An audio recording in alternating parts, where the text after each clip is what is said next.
If you know anything about trauma, and a lot of psychologists tell you this, psychiatrists, behavior experts will tell you this, you can look up on the internet. Sometimes we freeze where the biggest trauma is. Okay, so I'm not going to go over the age of what happened to me, but it's hard to live life as a 10-year-old when you're 50, because that 10-year-old's still making decisions. For a 50-year-old, it won't work well, right? If we're still living that nickname that people gave us when we were in elementary school, when we're in our 60s, not going to work, is it? See, human programming is an amazing thing. 0 to 7. We're programmed from 0 to 7, and we'll repeat those behaviors and those words and those habits the rest of our lives until we decide to reprogram who we are. We're running a script. I'm not going to let some events dictate the script I run the rest of my life. See, my name is Scott. I'm a pastor, I'm a coach, I'm a husband, I'm a father. I'm a member of my community. I love people, I love my wife, I love my kids, I love spending time with my wife. I love animals, kitties and cats and dogs, and I'm a completely different person than who I was as a child.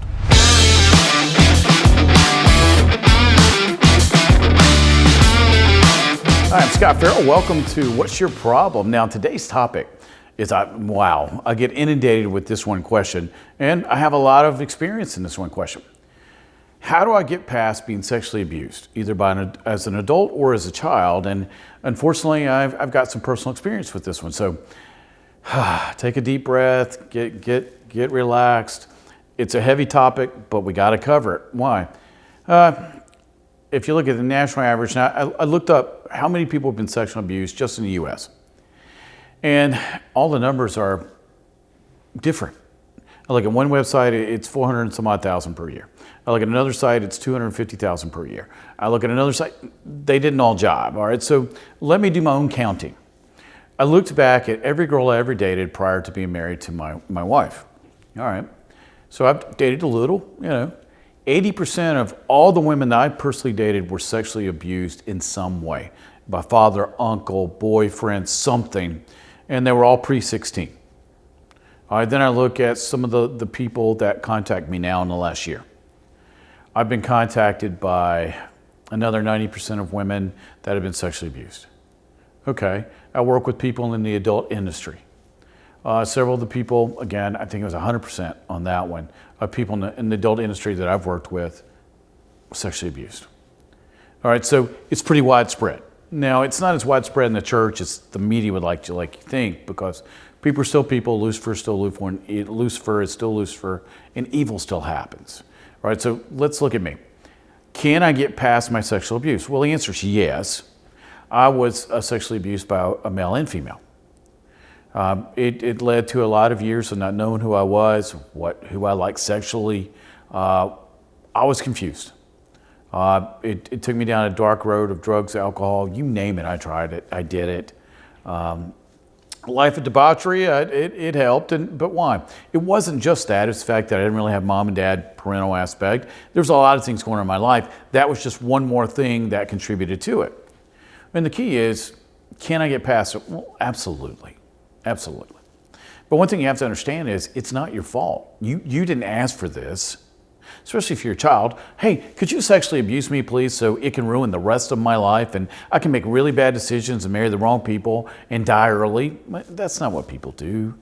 I think people that abuse children are scum of the earth, of course, and I have a lot more stronger feelings than that I'm not going to air on video.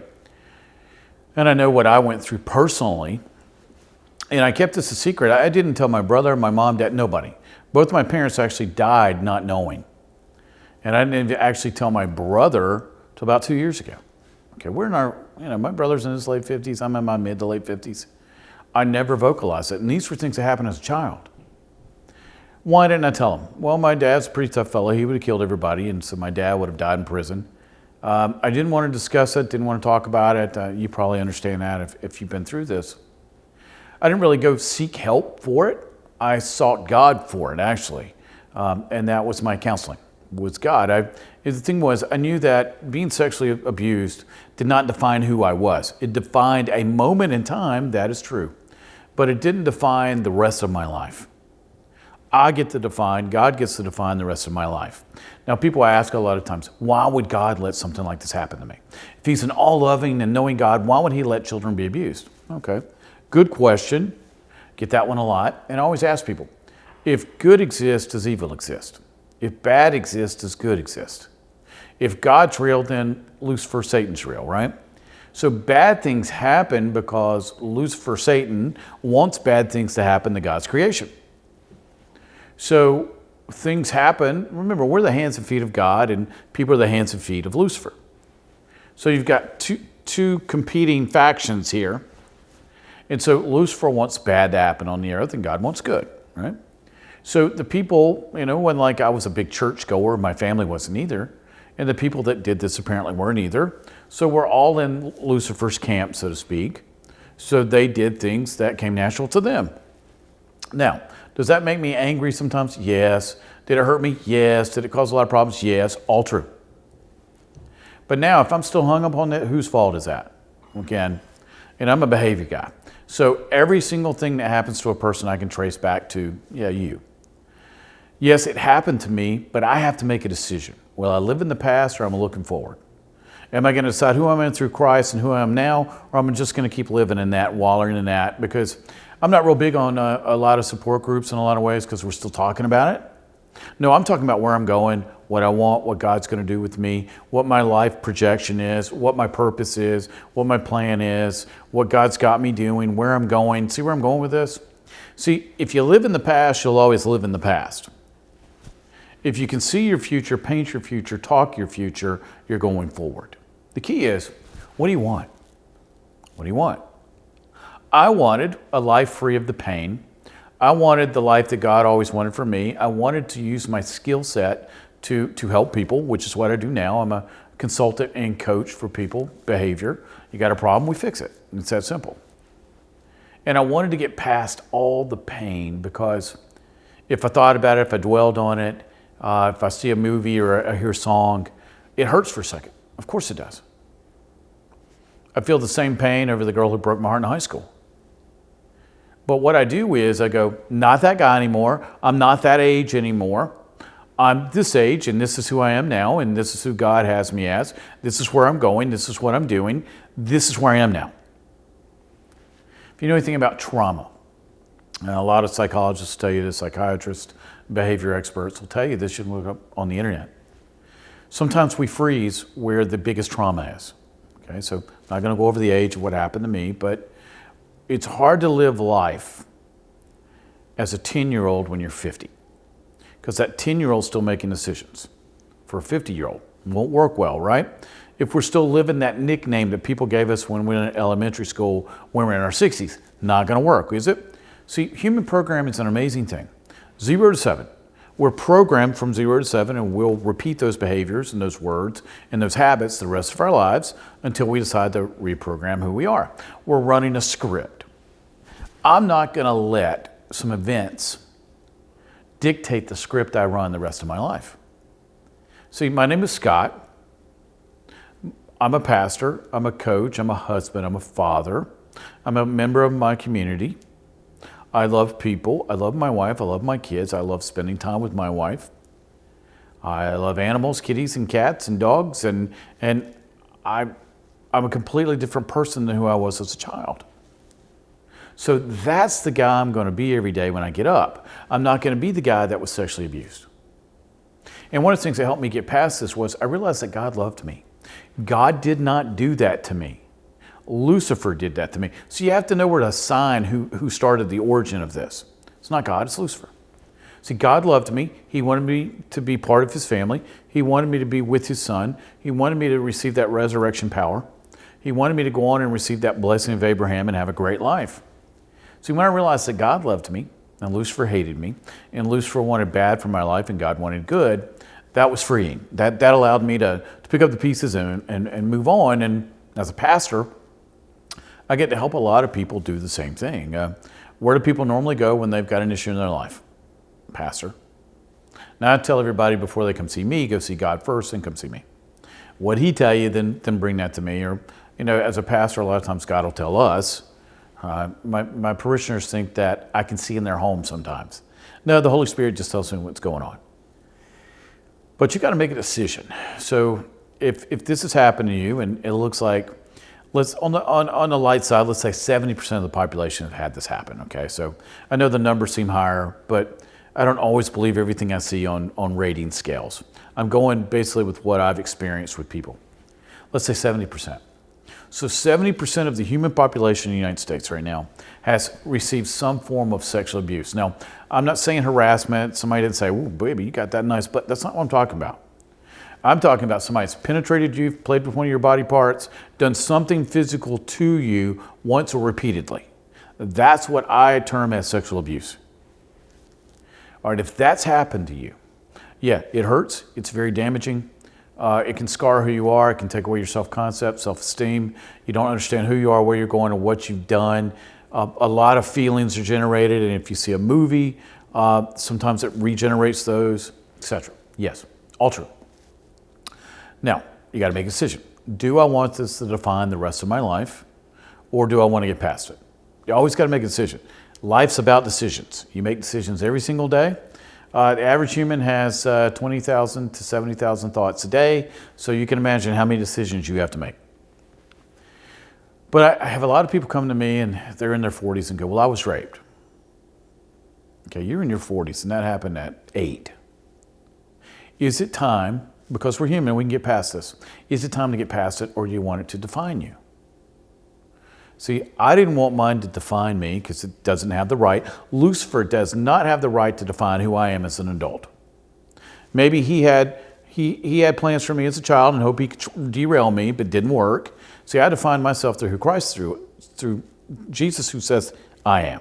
Jesus says I'm this, I'm going to be this, and that's all I'm going to take. Lucifer, you shut your mouth. See, you got to be tough. You got to, pick it up and go on. The key is, you have to unplug from the past. You have to plug into the future. If you take this with you, I always tell people, why do you keep carrying bags around with you? Why do you have that luggage of the past, the baggage of the past? When God's asked you to put it down, let him take it and you go on. See, if God doesn't remember our sin, why should I remember what happened to me? Because as soon as I receive Christ, the past is over. And my philosophy was, if God forgot it, then I forget it. Now, have I really forgotten it? The answer is no, man. Something traumatic happens to you, you ain't forgetting that. But it's not defining my daily life. So a lot of days, I don't think about that. I'm so focused on what I'm doing now, I don't think about the past. Now, what happens when I go back to the places where it took place? Okay, people ask me that all the time. And it was in Charlotte area, that's all I'm going to say. And yeah, comes right back. Boom. And then I have to make a decision. Is Lucifer going to define what I think, or is God going to define what I think? Because I get to decide. It's not Lucifer's fault or God's fault, now it's in my court.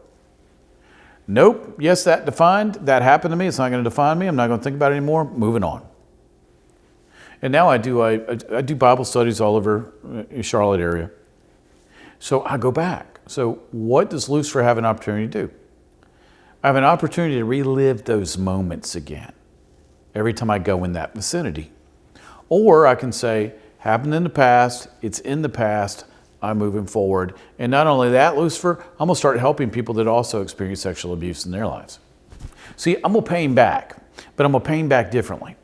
I'm going to pay him back by telling people that they can overcome it, they can get past it, they can discover who they are in Christ, and then go on to be who God made them to be. See, if I want to pay Lucifer back, that's how I pay him back, because what's he want? He wants a lot of broken people who are hurting, who go out and hurt other people. I'm sure you've heard the media, you've looked on the internet about what are the stats of an abuser abusing kids or adults or whoever. Again, those stats are all over the board. I looked those up today and there was nothing consistent that I saw. Have I thought about that? No, man, I love people. That was not in my wheelhouse prior to it, wasn't afterwards. It was just something that selectively happened to me from a male and a female, and then I moved on. And most people would say, do you hate women? No, I love women. See, one person did that to me, not an entire gender. One person male, one person female. I'm not angry at an entire gender because of something one person did. And I tend to get people that are mad at men. Well, that's great. If you want to be mad at men, you can do that. That's your prerogative. But it's going to be a lonely life if you blame all of one gender for what happened to you by one person. So as we talk about this, you got to make some decisions. What do I want out of my life? Who am I? What defines me?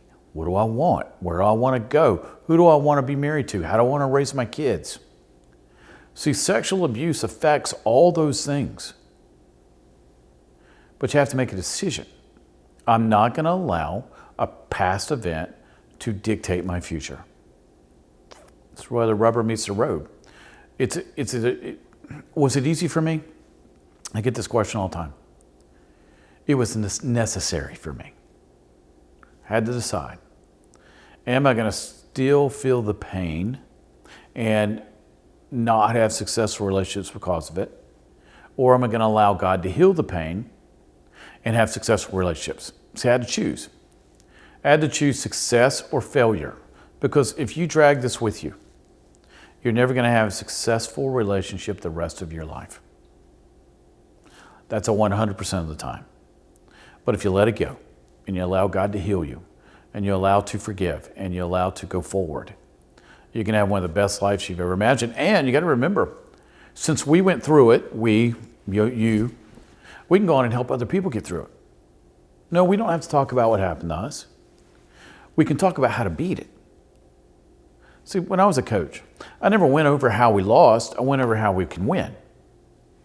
See, Lucifer wants you to still talk about it.